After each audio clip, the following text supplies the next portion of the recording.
ಮಾತುಗಳನ್ನ ಅಂಕುಡೊಂಕುಗಳನ್ನ ಅವರ ವಚನ ಸಾಹಿತ್ಯದ ಮೂಲಕ ತಿದ್ದುತ್ತಾ ಜಗತ್ತಿಗೆ ಜಹೀರಾಗಿರ್ತಕ್ಕಂಥ ಮಹಾನ್ ಶ್ರೇಷ್ಠ ಸಂತ ಶರಣ ಯಾರಾದ್ರೂ ಆಗಿದ್ರೆ ಅದು ಅಲ್ಲಮ ಪ್ರಭು ದೇವರು ಅಂತ ನಾನು ಅತ್ಯಂತ ಹೆಮ್ಮೆಯಿಂದ ಹೇಳಕ್ಕೆ ಇಚ್ಛೆ ಪಡ್ತೀನಿ. ಇವತ್ತು 18ನೇ ಜಾತ್ರಾ ಮಹೋತ್ಸವವನ್ನು ಮಾಡ್ತಾ ಇದ್ದಾರೆ. ಅದರ ಅಂಗವಾಗಿ ಇವತ್ತು ಅಮ್ಮನ ಮಡಿಲು ಕಾರ್ಯಕ್ರಮ ಮಾಡಿದ್ದೀವಿ. ನಾವೆಲ್ಲರೂ ಕೂಡ ಮಡಿಲು ತುಂಬಿಕೊಂಡಿದ್ದೀವಿ. ನಮಗೆ ಏನಾದ್ರೂ ಒಂದು ಅನಾರೋಗ್ಯಕ್ಕೀಡಾದ್ರೆ ಡಾಕ್ಟರ್ ಏನಾದ್ರೂ ನಮಗೆ ಆಪರೇಷನ್ ಮಾಡಬೇಕು ಅಂತ ಹೇಳಿದ್ರೆ ನಾವ್ ಏನ್ ಬೇಕಾದ್ರೂ ಬಿಚ್ಚು ಅಂದ್ರೆ ಬಿಚ್ತೀವಿ. ಆದ್ರೆ ಮುತ್ತೈದೆ ಸಂಕೇತ ಆಗಿರ್ತಕ್ಕಂಥ ತಾಯಿ ಬಿಚ್ಚು ಅಂದ್ರೆ ಸಾಧ್ಯನೇ ಇಲ್ಲ. ಇರ್ಲಿ ಬಿಡ್ರಿ, ಏನ್ ಇನ್ಫೆಕ್ಷನ್ ಆಗ್ತದಾಗ್ಲಿ ಇದನ್ನ ಮಾತ್ರ ತೆಗಿಯಲ್ಲ ಅಂತ ಹೇಳ್ತೀವಿ. ಹೌದಾ ಇಲ್ವೋ? ಇವತ್ತ ಅಂತಹ ವಿಶೇಷವಾದಂತಹ ಕಾರ್ಯಕ್ರಮ ಮಾಡಿದಾರಲ್ಲ ಹಳಿಂಗಳಿ ಅಂತಕ್ಕಂಥ ಗ್ರಾಮದಲ್ಲಿ, ನಿಜಕ್ಕೂ ಹೆಮ್ಮೆ ಪಡಬೇಕು ಅಂತ ನಾನು ಅತ್ಯಂತ ಇವತ್ತು ಬಹಳ ಹರ್ಷದಿಂದ ನಾನು ಹೇಳಿಕ್ಕೆ ಇಚ್ಛೆ ಪಡ್ತೀನಿ. ಇವತ್ತು ನಾವ್ ಹೆಣ್ಮಕ್ಳು ಮಡಿಲು ತುಂಬಿಕೊಂಡು ನಾವು ಮಾಡ್ಬೇಕಾಗಿದ್ದ ಕಾರ್ಯ ಏನು? ಇವತ್ತು ಮಹಾನ್ ವ್ಯಕ್ತಿಗಳಾಗಿರ್ಬೋದು, ವಿದ್ವಾಂಸಕರಾಗಿರ್ಬೋದು, ವಿಜ್ಞಾನಿಗಳಾಗಿರ್ಬೋದು, ಇವತ್ತು ಪೈಲಟ್ಗಳಾಗಿರ್ಬೋದು, ಇವತ್ತು ಸಂತರಾಗಿರ್ಬೋದು, ರಾಜಕೀಯ ಗುರುಗಳಾಗಿರ್ಬೋದು, ರಾಜಕೀಯ ಶ್ರೇಷ್ಠ ವ್ಯಕ್ತಿಗಳಾಗಿರ್ಬೋದು, ಇವರೆಲ್ಲ ಕೂಡ ತಾಯಿ ಹೊಟ್ಟೆಯಲ್ಲೇ ಜನಿಸ್ತಿರಲ್ರಿ. ಅವ್ರಿಗೆ ಸಂಸ್ಕಾರ ಕೊಡ್ಬೇಕಾಗಿದ್ದು ನಮ್ಮ ಆದ್ಯ ಕರ್ತವ್ಯ. ಯಾಕಂತಂದ್ರೆ ಮಣ್ಣಿಗೆ ಸಂಸ್ಕಾರ ಕೊಟ್ಟಾಗ ಮಡಕೆ ಆಯ್ತು. ಇದೀಗ ತಾನೇ ನಮ್ಮ ಪೂಜ್ಯರು ಹೇಳಿದ್ರು. ಇವತ್ತ ಸಂಸ್ಕಾರ ಅನ್ನೋದು ನಾವು ಹೇಗ್ ಕೊಡ್ಬೇಕಪ್ಪ ಅಂತಂದ್ರ ನನಗೆ ಈ ಒಂದು ಸಂದರ್ಭದಲ್ಲಿ ನೆನಪಾಗ್ತದ ಭಗತ್ ಸಿಂಗ್ರು, ಶಿವಾಜಿ ಮಹಾರಾಜರು, ಕ್ರಾಂತಿವೀರ ಸಂಗೊಳ್ಳಿ ರಾಯಣ್ಣರು ಅಂತ ಹೇಳಿ. ನನಗೆ ಸಮಯದ ಅಭಾವ ಇರೋದ್ರಿಂದ ನಾನು ಸ್ವಲ್ಪ ಹೇಳ್ತೀನಿ. ಇವತ್ತ ಭಗತ್ ಸಿಂಗ್ ಶ್ರೇಷ್ಠ ವ್ಯಕ್ತಿ ಆಗಿರ್ತಾನ. ಬ್ರಿಟಿಷರಿಗೆ ಕಲ್ಲು ಒಗದ ಅನ್ನೋ ಏಕೈಕ ಕಾರಣಕ್ಕೆ ಹೋಗಿ ಆ ಮಗನನ್ನ ಜೈಲಿಗೆ ಹಾಕಿರ್ತಾರ. ಅಲ್ಲಿ ತಾಯಿ ಹೇಳ್ಕೊಂತ ಬರ್ತಾಳ, ನನ್ನ ಮಗನಿಗೆ ಜೈಲಿಗೆ ಹಾಕ್ಯಾರ ಅಂತ ಹೇಳಿ. ಆದ್ರೆ ಭಗತ್ ಸಿಂಗ್ ಜೈಲಲ್ಲಿ ನಿಂತಿರ್ತಾನ, ತಂದೆಯೊಡನೆ ಮಾತನಾಡ್ತಾ ಇರ್ತಾನ. ತಾಯಿ ಹೋಗ್ತಾಳ. ತಾಯಿ ಹೋಗಿ ನೋಡೋಣ, ಭಗತ್ ಸಿಂಗ್ ಪಟ್ ಅಂತ ತೆಳಗ್ ಬಗ್ಗೆ ಕಾಲಲ್ಲಿ ಕಣ್ಣೀರ್ ಹಾಕ್ತಾ ಆ ಕಣ್ಣೀರಲ್ಲಿ ತಾಯಿಯ ಕಾಲ್ ತೊಳೆದು ಮಾತನಾಡ್ತಾನ. ಅವಾಗ ತಾಯಿ ಹೇಳ್ತಾಳೆ, ಹೇ ಭಗತ್, ನಿನಗೆ ಗಲ್ಲಿಗೆ ಏರಿಸ್ತಾರ ಅಂತಂದ್ರೆ ನಾನು ಶ್ರೇಷ್ಠ, ನನ್ನ ಮಗ ಶ್ರೇಷ್ಠ ನೇಣಿಗೆ ಏರ್ತಾ ಇದ್ದಾನೆ ಅಂತ ನಾನು ಹೆಮ್ಮೆಯಿಂದ ಹೇಳ್ಕೊಂತ ಬಂದ್ರ ನೀನೇನು ತಲೆಬಾಗಿಸಿ ನನಗೆ ಕಣ್ಣೀರಲ್ಲಿ ಪಾದ ತೊಳಿತಾ ಇದೆಯಲ್ಲೋ, ನೀ ನನಗೆ ಹುಟ್ಟಿರೋ ಮಗ ಏನು ಅಂತ ಹೇಳಿ ತಾಯಿ ಕೇಳಿಬಿಡ್ತಾಳ್ರಿ. ಅವಾಗ ಭಗತ್ ಸಿಂಗ್ ಹೇಳ್ತಾನೆ, ಅಮ್ಮ, ನಿನ್ನ ಪವಿತ್ರವಾದಂತ ಉದರದಿಂದ, ನಿನ್ನ ಪವಿತ್ರವಾದಂತ ಗರ್ಭದಿಂದ ನಾನೊಬ್ಬರೇ ಮಗ ಅಮ್ಮ ಭಗತ್ ಸಿಂಗ್ ಅಂತ ಹುಟ್ಟಿದ್ದು. ನಿನ್ನ ಪವಿತ್ರವಾದಂತ ಗರ್ಭದಿಂದ ನಮ್ಮಂತ 4-5 ಜನ ಮಕ್ಕಳು ಹುಟ್ಟಿದ್ರೆ ಇಲ್ಲಿರ್ತಕ್ಕಂಥ ಬ್ರಿಟಿಷರ್ನ ಅಟ್ಟಾಡಿಸಿ ಓಡಿಸ್ತಿದ್ದೆವೋ, ಅದು ನಿನ್ನಿಂದ ಆಗ್ಲಿಲ್ಲ ಅಂತ ನನ್ನ ಕಣ್ಣೀರ್ ಬಂತೆ ವಿನಃ ಇವ್ರು ಗಲ್ಲಿಗೆ ಹಾಕ್ತಾರ ಅಂತ ಹೇಳಿ ನಾನು ಹೇಳಿತನದಿಂದ ನಾನು ಕಣ್ಣೀರ್ ಹಾಕ್ತಾ ಇಲ್ಲಮ್ಮ ಅಂತಕ್ಕಂಥ ಮಾತನ್ನ ಹೇಳ್ತಾರ್ರಿ.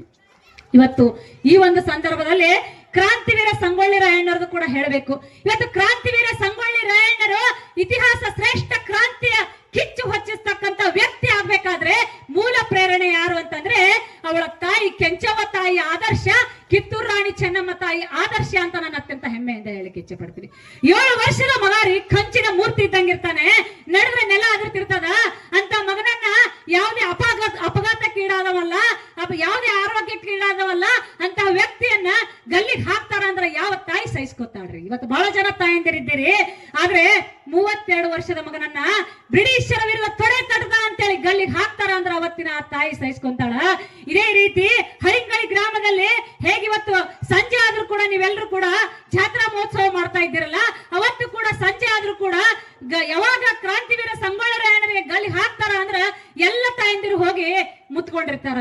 ಅವಾಗ ತಾಯಿ ಓಡೋಡಿ ಬರ್ತಾಳ, ಸರಿ ನನ್ನ ಮಗನನ್ನ ನೋಡ್ಬೇಕು, ಸರಿ ನನ್ನ ಮಗನನ್ನ ನೋಡ್ಬೇಕು ಅಂತೇಳಿ ತಾಯಿ ಮುಂದೆ ಬರ್ತಾಳ.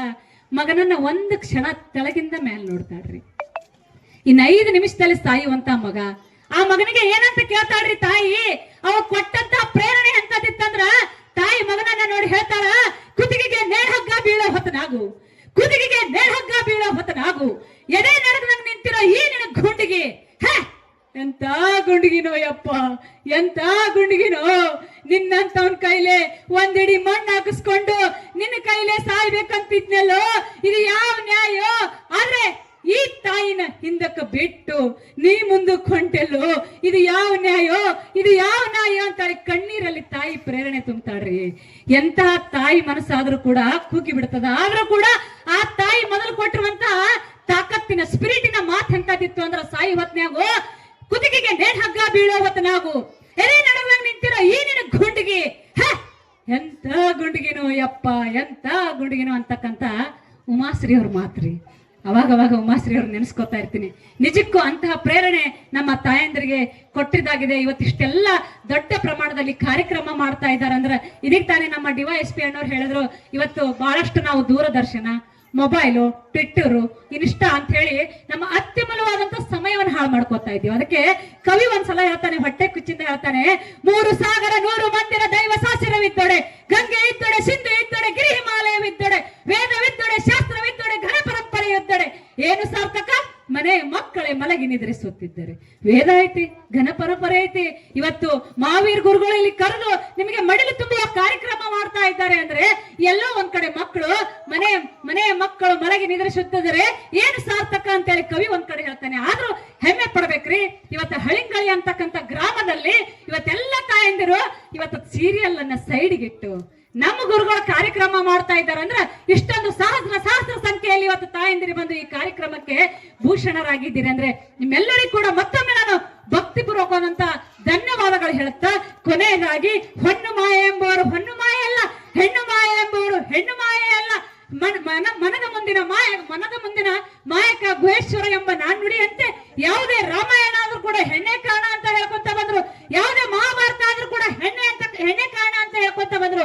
ಆದ್ರೆ ನಾವು ಈ ಪುರುಷ ಪ್ರಾತಿನಿಧ್ಯವಾದಂತ ಸಮಾಜದಲ್ಲಿ ಇವತ್ತು ಹಳಿಂಗಳಿ ಗ್ರಾಮದಲ್ಲಿ ಈ ಪುರುಷರ ಸರಿ ಸಮಾನವಾದಂತ ರಾಜಕೀಯವಾಗಿ, ಆರ್ಥಿಕವಾಗಿ, ಶೈಕ್ಷಣಿಕವಾಗಿ ಸರಿ ಸಮಾನವಾದಂತ ಹಕ್ಕನ್ನು ಕೊಡುವಂತಹ ಮಠ ಯಾವ್ದಾದ್ರು ಇದ್ರೆ, ಪೂಜ್ಯರು ಯಾವ್ದಾದ್ರು ಇದ್ರೆ ಅದು ಮಹಾವೀರ್ ಪೂಜ್ಯರು ಅಂತ ನಾನು ಅತ್ಯಂತ ಹೆಮ್ಮೆಯಿಂದ ಹೇಳ್ತಾ, ಇವತ್ತು ಈ ಒಂದು ದೊಡ್ಡ ಭವ್ಯವಾದಂತಹ ವೇದಿಕೆಗೆ ದಿವ್ಯವಾದಂತಹ ಜ್ಯೋತಿಯನ್ನು ಬೆಳಗಿಸಿ ನಮ್ಮಕ್ಕ, ನಮ್ಮ ಸಹೋದರಿ ಅಂತೇಳಿ ನನಗೆ ವಿಜಯಪುರ ಜಿಲ್ಲೆ ಸಿಂದಗಿ ತಾಲೂಕಿನಿಂದ ಹಳಿಂಗಳ ಗ್ರಾಮಕ್ಕೆ ಬರಬೇಕು ಅಂತ ನನ್ನ ತಮ್ಮ ಮಾಂತೇಶ್ ಅವರು ಮತ್ತ ಪೂಜ್ಯ ಶ್ರೀಗಳು ಬಹಳ ನೀವು ಬರಬೇಕು ಅಂತೇಳಿ ಬಹಳ ವಿಶೇಷವಾದಂತಹ ಈ ಅಭೂತಪೂರ್ವಕವಾದಂತಹ ಕಾರ್ಯಕ್ರಮಕ್ಕೆ ಕರೆಸಿ ನನಗೂ ಕೂಡ ಆಶೀರ್ವಾದ ಮಾಡಿದ್ರ ಪರಿಣಾಮವಾಗಿ ಇಲ್ಲಿ ನನಗೊಂದೆರಡು ಮಾತನಾಡಲಿಕ್ಕೆ ಅವಕಾಶ ಮಾಡಿಕೊಟ್ಟಿರ್ತಕ್ಕಂಥ ಎಲ್ಲ ಹಳಿಂಗಳ ಗ್ರಾಮಸ್ಥರಿಗೂ ಪೂಜ್ಯರಿಗೂ ಮತ್ತೊಮ್ಮೆ ನನ್ನ ಭಕ್ತಿಯ ನಮನಗಳನ್ನು ಹೇಳ್ತಾ ನನ್ನ ಮಾತು ಮುಗಿಸ್ತೇನೆ.